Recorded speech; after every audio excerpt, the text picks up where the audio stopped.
Our final discussion today is moderated by Jeremy Bloom. Jeremy is a two-time Olympian and holds the distinction as the only athlete in history to both ski in the Winter Olympics and be drafted in the National Football League. Jeremy is the co-founder, CEO of the marketing tech company Integrate, and a founder of Wish of a Lifetime, a nonprofit charity that grants wishes to senior citizens. Joining Jeremy for this conversation is Emmy Award-winning writer, producer, director Brett Rapkin.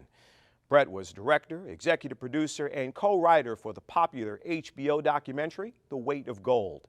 Brett is also the founder and CEO of Podium Pictures. Jeremy and Brett, thank you for joining us today. Thank you, Jim, for such a warm welcome, and I'm just delighted to be here with a close friend, somebody I've known for a very long time, Brett Rapkin. Brett, good to see you. Good to see you, Jeremy. How you doing? I am doing great. I want to dial the clock back to 2017 when you called me, and it's a conversation that I'll never forget. And it was shortly after the death of Stephen Holcomb. Do you want to share what you said in that conversation back in 2017? Sure. I mean, to be honest, I don't remember that too much, but I mean, basically what had happened is, you and I had met years ago, I think prior to the Vancouver Olympics, but I know we spent some time there. We were introduced by some mutual friends, and after working in sports for a long time, one project that we were putting together was just supposed to be a short film about Stephen Holcomb, who was the captain of the Olympic bobsled team. We were introduced by a mutual eye doctor here in Los Angeles, and Stephen had survived a suicide attempt in 2007 and then gone on to win a gold in Vancouver and then 2 bronzes 4 years later. So I was really just planning on doing a short film about, his journey and overcoming depression. And 12 days after we did a big shoot with him here in Los Angeles, we'd also had dinner in Santa Monica. I got the call that he had passed away, and I believe you were one of the first people I reached out to. I think I assumed that because of your relationship with Jarrett Speedy Peterson, that it would be an issue that would resonate with you. Yeah, I mean, Stephen's death, rocked the Olympic community that had already been rocked many times previously. You mentioned Jarrett Speedy Peterson, a guy I grew up skiing with, just the light of every room that he walked into. I mean, his smile lit up a crowd, and such a talented skier. He was an aerialist, the crazy guys that do 3 flips and 4 twists and somehow land on their feet. And Jarrett was a silver medalist at the Vancouver Olympics. And when he took his life, it was a really difficult time in mine because several years earlier, Jarrett came to me and confided in me and said, "Hey, I'm battling demons," and he was just distraught. It was before a World Cup in Lake Placid, New York, and we were both getting ready to compete the world's biggest stage. I had no idea what to say. I just thought he was having a bad night, and I reflect on that experience a lot with remorse because I wish I was more prepared to be able to help him and say the right things. And as I looked back on that on my life, I said, "Gosh, this is something I need to dedicate more of my time and attention to better understand and be able to be helpful." And so when you called me, after Stephen had died and said, "Hey, JB, is there something bigger here? Is this is there a bigger trend here that needs to be discussed and addressed?" I immediately said yes. I said, "Brett, this is a story we have to tell." And I wanted to start reaching out to a bunch of my friends in the Olympic community and just say, "Hey, we're thinking about doing a documentary on mental health. Are you interested in participating?"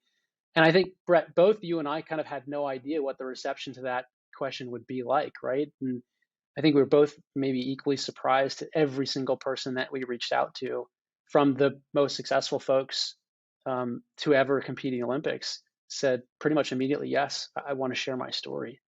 And be part of this narrative. Yeah, I think there was very much a snowball effect in a positive way of certainly with you and Michael getting on board early, Bodie and Sasha Cohen and some of the others, I think that we were able to create a safe space where, because people that these other athletes, respected and knew, they were able to share their own experience. And, some of the most powerful interviews or people that I'm most, grateful that we were able to include. I mean, if you look at Apolo Ohno, a good friend of yours who you connected me with, or Shaun White, who Michael was able to bring into the film, they don't even necessarily talk about depression or anxiety or certainly suicidal ideation in those terms, but the fact that they just were vulnerable about just dealing with pressure and the letdown that we can all experience after a big event, in this case the Olympics, which is bigger than anything. Just the combination of different athletes and humans we had, I think was just really powerful. Yeah, and I reflect back at that conversation, those early days in 2017, 2018, when we talked about what do we want to accomplish with telling this story, and we kept coming back to a couple things. First, we want more resources for Olympic athletes. We want the United States Olympic Committee, we want U.S. skiing, U.S. swimming, all these NGBs to pay more attention and create more resources for Olympic athletes. But we also want to tell a story to folks who could care less about the Olympics, who could care less about athletes, but care about humanity. And I think one of the things that you did so brilliantly capturing in the film is kind of this story and this narrative that you can have as many gold medals on the planet, your trophy case can be full. You can have lots and lots of money, lots and lots of fame, and that does not make you immune from having mental health issues and mental health struggles, severe depression, thoughts of suicide. And I think by telling that story, it helped to kind of normalize for everybody. That's, what, depression is not because I'm not successful enough. It's not because I didn't accomplish my goals. It's not because I don't have enough money. It's a human condition that no matter who you are, you can face these demons. Yeah, I mean, you made the point a few minutes ago about how Speedy Peterson was such a big personality, and as you said, lit up every room. And I think I had an experience in college. I was at the University of Arizona, where I had two fraternity brothers take their own lives within around 6 months of each other, maybe less. And one of them, Jed Satow, his parents went on to create a nonprofit called the Jed Foundation that's become a major foundation in this world of mental health. But the other guy, John Goodstein was his name. He was the life of the party. He had the beautiful girlfriend. He was tall. He was good looking.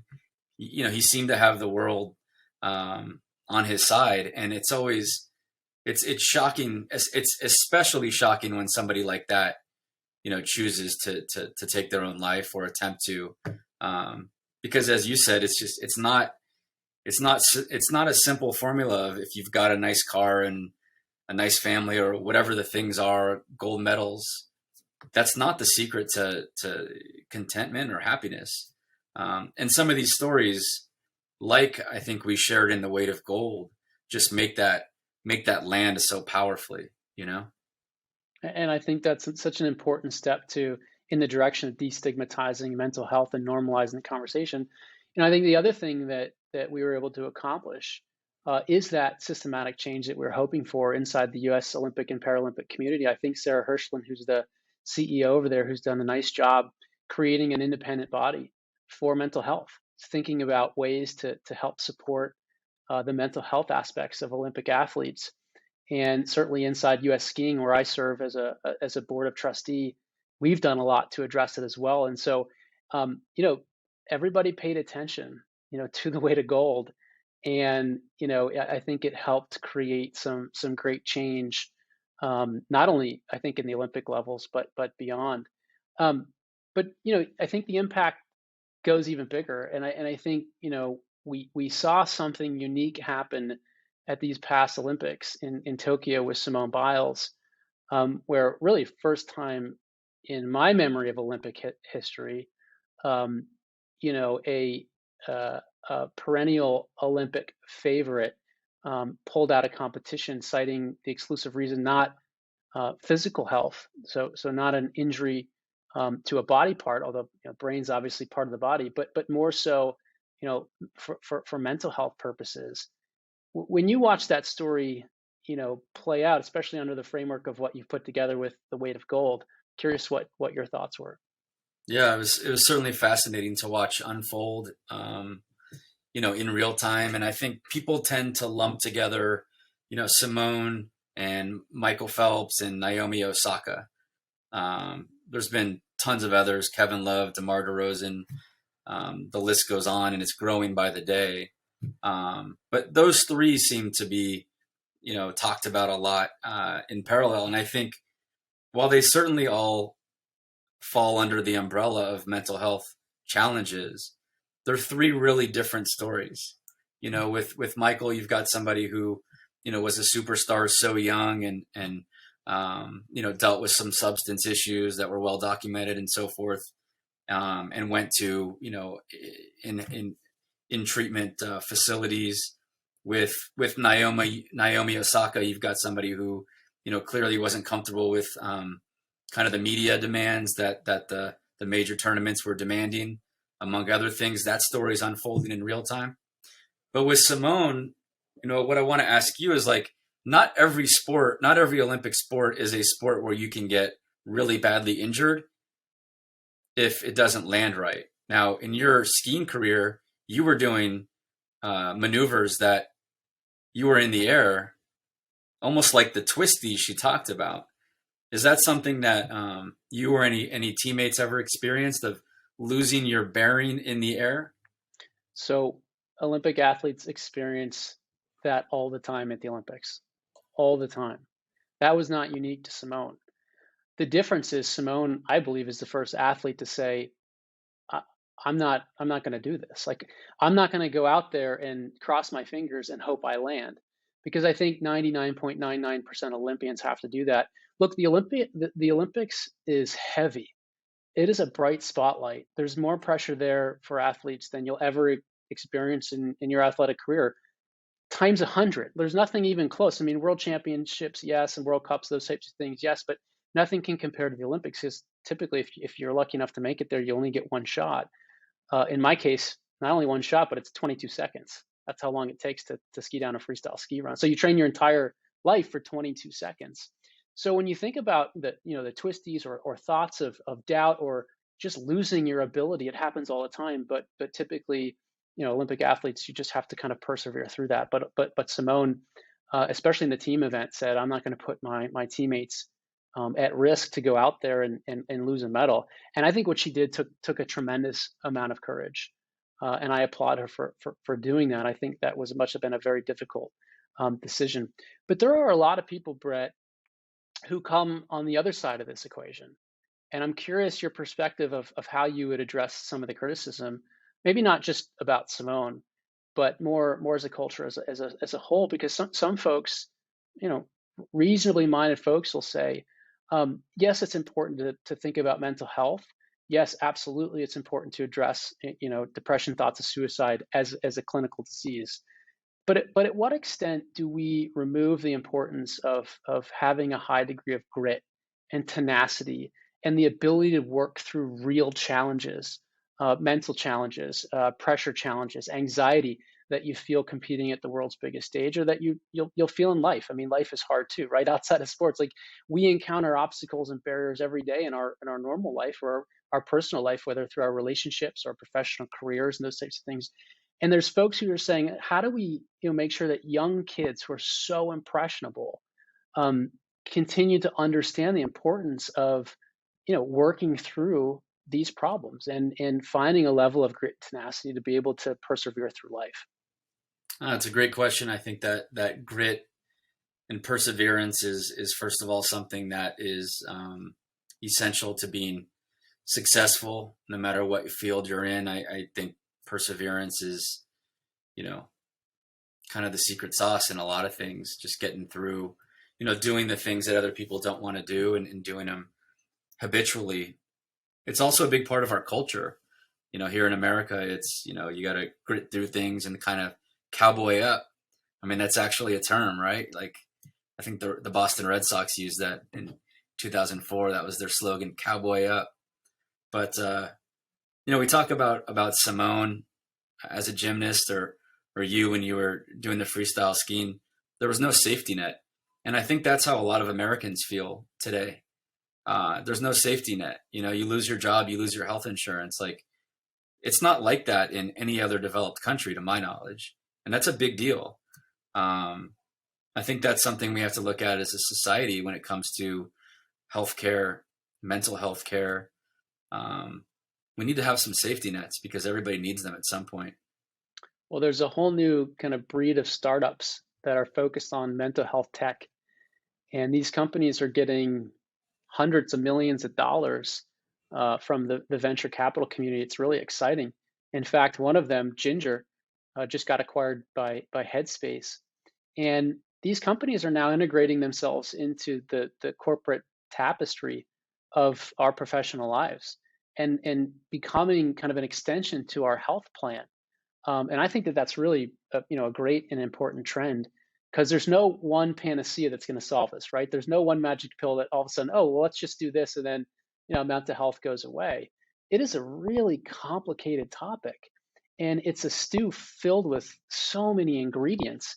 And I think oftentimes our society paints it with a kind of a single brush. And I'll give you one example. In the football space, it's almost like, well, if somebody has mental health issues, automatically the society just puts it into the CTE bucket. It's like, oh yeah, well, they played football and they're having mental health issues because they got hit in the head too many times. And granted, that's probably one of the ingredients in the stew. But I think one of the challenging things as it relates to this topic is to think of it more on a full 360-degree level and understand all the key contributing aspects that are at play at work when we consider somebody's mental health and the things in which they're struggling with. Yeah, I think the telehealth industry is really interesting, and I think it's something that was starting to get a foothold even before COVID, and now has become more of a solution than ever when it comes to getting therapy. I think I live here in Los Angeles, and anybody that I get who's a recommendation from a friend, they're pretty expensive. I mean, you're talking $200-300 an hour, and usually oftentimes they don't take insurance. So, it's a significant expense. And, we've been doing a lot of thinking at Podium of, how do we try to help move this conversation forward? We kind of, feel like we really made an impact with the weight of gold, and it's kind of like, how do we stop now? Like, we really have tapped into something here, and we now have the opportunity to have conversations like this at places like the Kennedy Forum, which, by the way, the first interview that I did with Michael Phelps was at their event about 3 years ago. I flew to Chicago and interviewed Michael, and it was during that first interview where at the very end, I always ask, is there anything we haven't covered that you want to? And that's when he brought up, that he felt the resources being provided by the organizations were not sufficient. And that turned out to be something that a lot of the athletes agreed with. And as you mentioned, thanks in some part to the film, I think, is being addressed, with Sarah Hirschland and the USO OPC, as well as some of the NGBs, including US Ski and Snowboard, introducing more people and resources. But I hope the telehealth is a big solution. I hope that workplaces do provide it as part of their compensation package for their employees. It needs to be really easy, because it's not something that nobody wakes up and says, today I want to spend an hour doing some therapy. Like it's hard enough to do because it requires kind of bearing your soul. Let's figure out how to make it easy for people to do that. You interviewed just really the best Olympians of all time, at least in this country, in the weight of gold. I'm curious, was there anything that anybody said that really stood out, like upon reflection of completing the project, where you were interviewing them, you're like, wow, that really surprised me? What comes to mind is I'm really humbled and grateful and surprised somewhat at like the courage that you guys had to speak up about the lack of resources. While pretty much not every, but most of the athletes in the film are recently retired, but there's a few that are still active. And, to speak honestly about the organization that you're still on the board of USSA and I think it took a lot of courage to be able to say, look, I love being an Olympian. It's something I'm very proud of, but there needs to be more when it comes to some of these issues, mental health being one of them, but some of the other things around career transition and finances were other things that were touched upon in the film and deserve films of their own. But that's one thing that comes to mind is just the courage of the group of athletes to speak openly. Where do you think that courage came from? Well, I think it came from a place of authenticity, which is, I think, the best place where these candid conversations can come from. I think, one of the things that stands out to me when I watched The Weight of Gold and to the friends which watched it is like how authentic that film is. You could tell there was no scripts, you could tell that the comments were coming from the heart. And one of the things that surprised me about the film that was said, I've known Shaun White for a really long time. I've competed with him at 2 Olympics, and the Olympic circles are small. When he said he had thoughts of suicide after the Olympics, that just blew me away because I would have never imagined that somebody like Shaun White would have thoughts of suicide and be struggling to the extent that he did.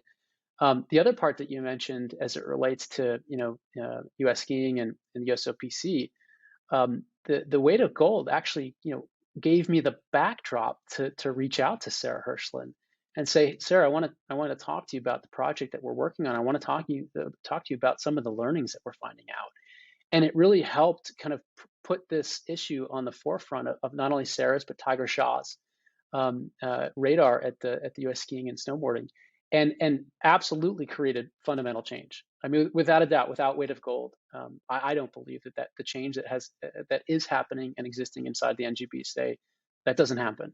I'm confident in saying that, having worked with those folks at the ground level. So, kudos to you for your courage to make this film. I'm curious as you look back, like over the past decade, and maybe an anecdote worth noting is like when I was competing in the Olympics or playing football, nobody was talking about mental health. And in fact, if you were talking about depression or struggles you were having, an athlete would probably be excluded from a team. Like you'd be a liability to a football team or to the Olympics. Maybe you could just, touch on or highlight the progress as a society that we have made over the past decade of moving more in a direction of normalizing and destigmatizing mental health. Yeah, I think that it's happening in real time. I mean, I think that we're creating a new paradigm right now. The fact that Naomi and Simone were comfortable using the term mental health and are not getting labeled as people who need to be institutionalized or it's just a whole new world, and I think that we're figuring out the vocabulary around it. What's mental health, and when do people need to go to treatment? When do people need to try medication? What's the line between mental health and psychiatry? And it's an open conversation, but I just can't help but think how much athletes have contributed to the conversation, because athletes are such cultural heroes in our society with good reason.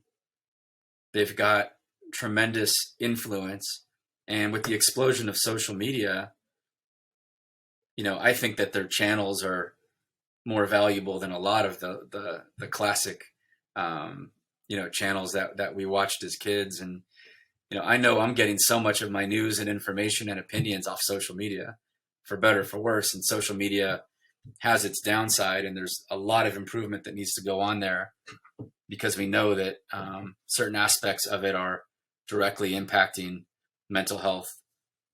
in a negative way. And hopefully the companies that, are these leaders in this space can help use those tools in a more positive way. Social media is another thing that's kind of unfolding in real time. It's a new-ish technology, but I'm just excited to see where the conversation goes. I mean, I think of stigma and the ability to get really frictionless therapy as like the two biggest rocks or barriers, and the stigma, the access part is trickier, right? I mean, hopefully telehealth helps, but the stigma part, I feel like we've gotten this traction now, like, okay, athletes talking about the issue in a great story and getting it out in a powerful way, making sure people know about it, putting a conversation around it actually works. So now, like, my biggest focus and Podium's biggest focus is doing more of that. And so every day we're recruiting more athletes from different sports and coming up with content and campaigns to be able to attack that stigma some more. Yeah, I mean, kudos to you for starting Podium Pictures and really as with the mission to inspire positive change. You touched on it a little bit, but curious, what are the next projects? What are you thinking about working on next? Yeah, first and foremost, it's attacking this mental health stigma and continuing. We've really been we've been integrating a very research driven approach, which as a longtime producer or filmmaker is not the way that I'm used to doing things, but the way the company's evolving, it's like, let's really dig in. So, we're looking at what are the specific demographics in just starting with America where we feel like there's a real need. The African American community, for example, is a place where there's still a lot of stigma. So how can we create a campaign driven by content that can actually move the needle? So, we're working with an NBA star to put together something there. We're working with Dale Earnhardt Jr. to do something in NASCAR Nation, as we call it. We're working with Bodie Miller and hopefully with you to do something focused in the Rocky Mountains, where 8 of the top 10 states in the country when it comes to suicide are in the Rocky Mountains. Like, let's put some focused energy and love there through a Warren Miller ski tour and a film that speaks to that audience, where they are. And it's an interesting thing. I mean, in coming from production and with The Weight of Gold, we were so fortunate to find an incredible partner in HBO and Warner Media. But like, we also would like to make certain films available for free to everybody in the world, to make them, to be able to have some kid in India, like, be able to watch everything on his phone that we do. That's a goal too. So we want to find the right partners and platforms to do that. But beyond mental health, there's other issues that need to be addressed and we want to address, and we think through the power of athletes and storytelling we can address. So it looks like we're going to be doing a big Title IX film in 2022 with a WNBA star who brought that project to us. We also want to do stuff around the environment and racial justice as well. So we got a lot cooking. Final question from my side, Brett. But I know you poured your heart and soul into The Weight of Gold. I know you gave it everything that you possibly had. You've obviously seen a lot of good change come out of it. I see one Emmy behind you. I'm curious what it felt like to be nominated for a second Emmy with The Weight of Gold. Yeah, it felt good to be nominated for the Emmy. I mean, certainly it's something that, from a production standpoint, a film standpoint, is one of the things that, it's nice to get acknowledged. And I hope to, Emmys are nice, but look, the fact that we made the impact we did in the Olympic world, and I think it's expanding to the IOC level based on, some of the things I was reading around Tokyo and that I need to learn more about. The fact that billions of people got to hear "It's Okay Not to Be Okay" from you and Michael and Apolo and Shaun and Lolo and Bodie and all these great athletes and people in this film, that's worth every Emmy in the world. You know, and before we wrap up, I have to acknowledge, and, you know, I've done it before and I'll do it every time we talk. Like, this film would not have happened without you.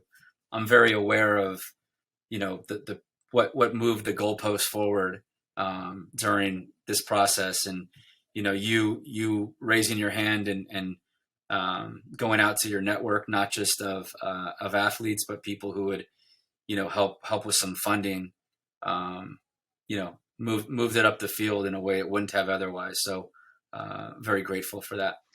I want to say thank you to the Kennedy Forum for having us. Thank you to all of you who have tuned in for our chat. And Brett, as always, it's great to see you. And I think on behalf of all of us, thank you for the great work that you're doing, not only with the Way to Gold, but that you will continue to do to create good change in the world. Thank you. Appreciate it. Let's do some more together. Absolutely.